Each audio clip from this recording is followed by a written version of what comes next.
Hello guys, welcome back again. आज हम देखेंगे रंध्रों की खुलने का जो क्रम होता है उस टाइम पे क्या क्या संरचना में चेंज होता है। रंध्र की बेसिक संरचना भी मैं यहाँ पे आपको बता दूंगा, साथ में मैं यहाँ पे आपको बताऊंगा वाष्पोत्सर्जन का यूज क्या होता है। ठीक है, सबसे पहले आपको पता होना चाहिए कि वाष्पोत्सर्जन होता क्या है। ठीक है, तो इसकी बेसिक सी परिभाषा है, चाहे आपके रंध्र हो, वात रंध्र हो, इनके द्वारा पानी के रूप में, वाष्प के रूप में, किसके रूप में, वाष्प के रूप में पानी का उड़ना क्या कहलाता है, इवेपोरेशन या फिर वाष्पोत्सर्जन कहलाता है। अभी एक बहुत आवश्यक क्रम है, क्यों इसकी उपयोगिता होती है वो भी मैं यहाँ पे आपको बताऊंगा। सबसे पहले अगर हम देखें कि जो रंध्र होते हैं, देखिए 99% आपके जो वाष्पोत्सर्जन होता है वो रंध्रों की वजह से होता है, क्योंकि ये किस में पाए जाते हैं, ये पत्तियों में पाए जाते हैं। अगर हम इनके काम की बात करें तो इनका कार्य क्या होता है, गैसीय आदान प्रदान,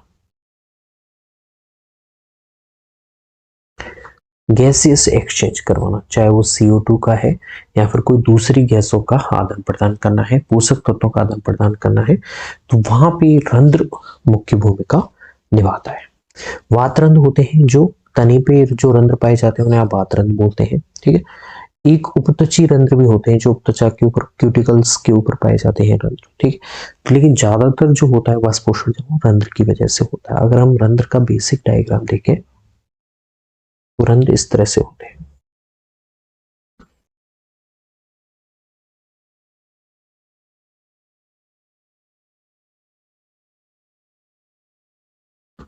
ठीक है, इनके बाहर ही आपकी क्या होती है, बाह्य त्वचा होती है। ये इस तरह से बाह्य त्वचा है। ठीक है, अब देखिए इसमें आपको ध्यान रखना है, इसके ये आपके क्या है, ये रंध्रीय छिद्र है।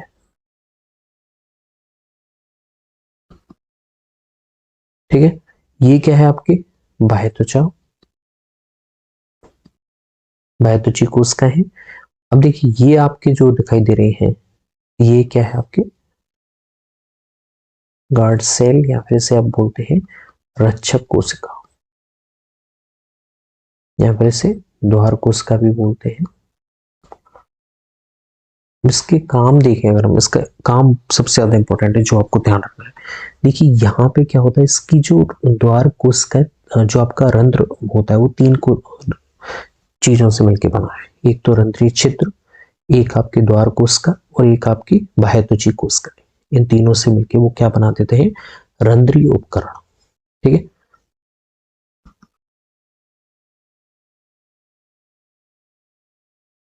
एक तो आपको रक्षक कोशिका या द्वार कोशिका, एक आपकी रंध्रीय छिद्र और एक आपकी बाह्य त्वची कोशिकाएं, ये मिलके क्या बनाती हैं, ये बनाती हैं आपके रंध्रीय उपकरण। ये अभी खुलता कैसे वो अगर हम देखें तो ये जो द्वार कोशिका है इसकी जो आंतरिक भित्ति है वो कैसी होती है, वो मोटी होती है और थिक होती है काफी।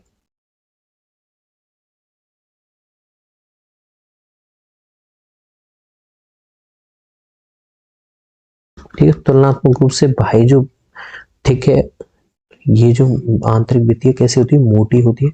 तो मोटी है तो इसमें प्रत्यास्थता बहुत कम देखने को मिलेगी, जबकि जो बाहरी सतह है, ये वाली जो सतह है, बाहरी सतह कैसी होती है, पतली होती है। तो आराम से जैसे ही तनाव आता है तो ये आराम से फूल जाती है। तो बाह्य सतह कैसी होती है, पतली व तन्यतापूर्ण होती है, इसमें अच्छी खासी प्रत्यास्थता मिलती है। ठीक है, अब देखिए खुलने का जो क्रम है वो कैसे होता है, जैसे ही वाष्पोत्सर्जन हुआ, जैसे ही टेम्परेचर ज्यादा हुआ तो जो पत्ती में जो पानी था वो ऊपर उड़ गया, उसकी वजह से पानी की कमी हुई। तो पानी की कमी से यहाँ पे पानी की मांग उत्पन्न होती है, उस मांग की वजह से यहाँ पे क्या होता है, एक तनाव उत्पन्न होता है। ठीक है, इस तनाव के कारण क्या होगा, इस तनाव के कारण आपकी मोटी भित्ति पे क्या पड़ता है, दबाव पड़ता है। ठीक, जो द्वार कोशिका है उसकी आंतरिक जो भित्ति है वो कैसी होती है, मोटी और तन्यतापूर्ण होती है, इस पे एक दबाव पड़ेगा। ठीक है, तो इस जब स्फीति दाब बढ़ जाएगा तो स्फीति दाब बढ़ेगा तो पतली जो बाहरी भित्तियां हैं वो बाहर की ओर ऊपर जाती है। ये वाली जो भित्तियां हैं ये बाहर की तरफ निकलने की ट्राई करेंगी स्फीति दाब जब बढ़ेगा तो जिससे वो क्या हो जाता है, फूलने की ट्राई करेगा। तो यहाँ पे आपका जो छिद्र है वो कैसा हो जाएगा, ओपन आपको दिखाई देगा। ठीक है, लेकिन जब आपके दबाव कम होगा, जब पानी वाष्पोत्सर्जन कम हो रहा हो, जब पानी की मांग ज्यादा नहीं हो, तो ये वापस से इसका स्फीति दाब कैसा हो जाएगा, कम हो जाएगा। ठीक है, तो कम हो जाएगा तो ये तो क्या है, आंतरिक भित्ति है, ये तो तन्य हो नहीं सकती है। ठीक है, लेकिन ये क्या है, ये तन्यता इसकी वापस आ जाएगी। तो जो फूली हुई थी ये वापस से कैसे हो जाएगी, शिथिल हो जाएगी। ठीक है, तो यहाँ पे रंध्र कैसा हो जाएगा, वो बंद हो जाएगा उस टाइम पे। ठीक है, दूसरा यहाँ पे माइक्रो सेलुलोज के अरीय तंतु होते हैं और वो इस तरह से अरीय व्यवस्था में रहते हैं ऐसे।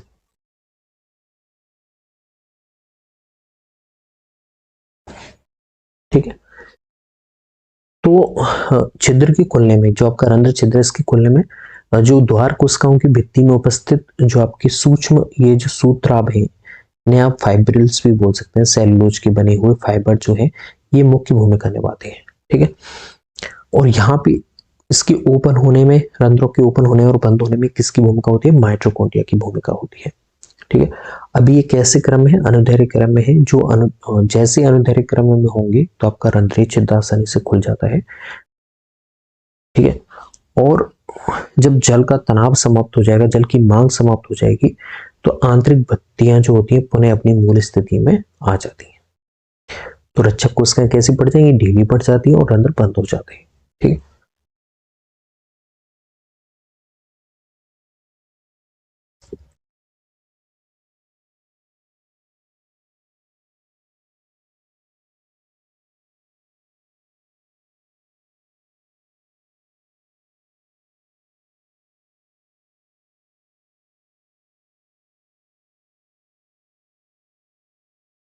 देखिए दो तरह की पत्ती होती है, एक पत्ती ये है और एक पत्ती आपके ये है। इसमें क्या होगा, जैसे ये सूरज है और यहाँ पे भी सूरज है। ठीक है, तो इसमें तो केवल एक ही जो ऊपरी सतह पत्ती की, इसी सतह पे क्या पड़ रहा है, आपके लाइट पड़ रही है। तो यहाँ पे क्या होंगे, आपके रंध्र नहीं होंगे, केवल निचली सतह पर रंध्र पाए जाते हैं। तो यहाँ पे रंध्र कैसे होंगे, असमान रूप से वितरित होते हैं, जबकि यहाँ पे देखिए दोनों साइड में सनलाइट पड़ रही है। ठीक है, तो यहाँ पे रंध्र कैसे होते हैं, दोनों ही सतहों पर समान होते हैं।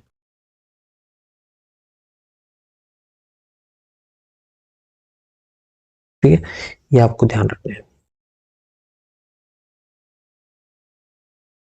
तो ये जो पत्ती है ये किस में पाई जाती है, इसे हम बोलते हैं समद्वीप पार्ट्स, आइसोबाइलेट्रल। इंग्लिश में से आप बोलते हो आइसोबाइलेट्रल। ये आपके पाई जाती है मोनोकोट में, जिसमें रंध्रों की संख्या दोनों ही सतहों पे बराबर होती है। जबकि डाइकोट में इसे बोलते हैं आप डोर्सी वेंट्रल, इसे बोलते हैं आप पृष्ठाधारी। दोनों ही सतहों पे, सॉरी, इसमें ऊपरी सतह पे क्या होते हैं, रंध्र नहीं होते हैं, निचली सतह पे रंध्र उपस्थित होते हैं। ठीक, तो यहाँ पे असमानता पाई जाती है। दूसरा आपको ध्यान रखना है,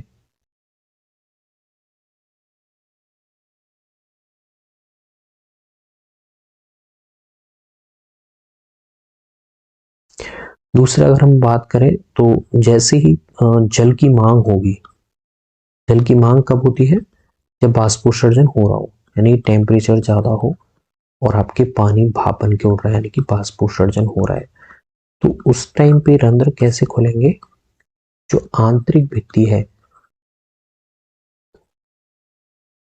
उस पर दबाव का कोई असर नहीं होता है, क्योंकि वो तो क्या होती है, मोटी है, उसमें तन्यता नहीं है। जबकि आपकी जो बाहरी भित्ति है वो क्या हो जाएगी, आपके प्रसारित हो जाएगी, फूल जाएगी।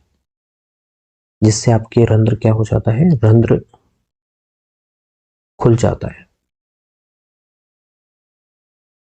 जैसे ही जल की मांग खत्म तो आपके क्या हो जाता है, जो बाह्य भित्ति है वो कैसी हो जाती है, सामान्य अवस्था में आ जाती है और आपके रंध्र वापस से बंद हो जाता है। दूसरा मैंने बताया था जो आपकी गार्ड सेल है, इसमें सेलुलोज फाइबर होते हैं जो कैसे होते हैं, अनुदैर्घ्य अरीय अवस्था में होते हैं, अरीय अवस्था में विन्यासित होते हैं, जो रंध्रीय छिद्रों को खोलने और बंद करने का काम करते हैं। तो ये मैंने बेसिक चीजें आपको बता दी है।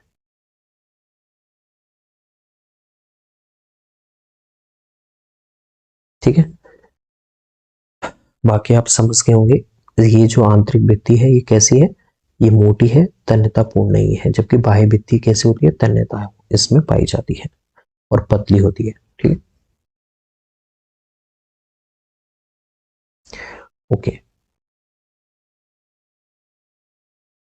ये मैं बता चुका हूं। ओके, अगर हम बात करें इसकी उपयोगिता की, बाष्पोत्सर्जन की क्या उपयोगिता होती है, तो देखिए ये क्या करता है, ये पत्ती के सतहों के चारों तरफ, पत्ती के आसपास का जो वातावरण है वो कैसा बनाए रखता है, नम बनाए रखता है, कूल बनाए रखता है। ठीक है, दूसरा अगर हम बात करें बाष्पोत्सर्जन की, तो ये प्रकाश संश्लेषण जो प्रक्रिया है उसके लिए जरूरी है, पानी का संभारण करता है उसके लिए। ठीक है, अगला अगर हम बात करें तो वातावरण में ह्यूमिडिटी बनाए रखता है, इससे आपके वातावरण में क्या बनी रहती है, आर्द्रता बनी रहती है। अगला अगर आपसे पूछा जाए इसका क्या इंपॉर्टेंट है, तो खनिज है, खनिज पदार्थ प्लांट के हर हिस्से में पहुंचते हैं, इस प्रक्रिया से हर हिस्से में पहुंच जाते हैं।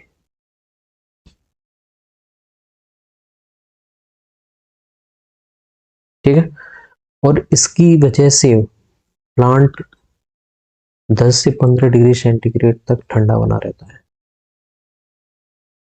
गर्मी के टाइम पे। तो ये आवश्यक और एक अपरिहार्य बुराई है, ये जरूरी है होना। ठीक है, तो बेसिकली ये मैंने बताने की ट्राई की है। अगर अभी भी आपको कोई प्रॉब्लम हो तो मुझे कमेंट में पूछ सकते हैं।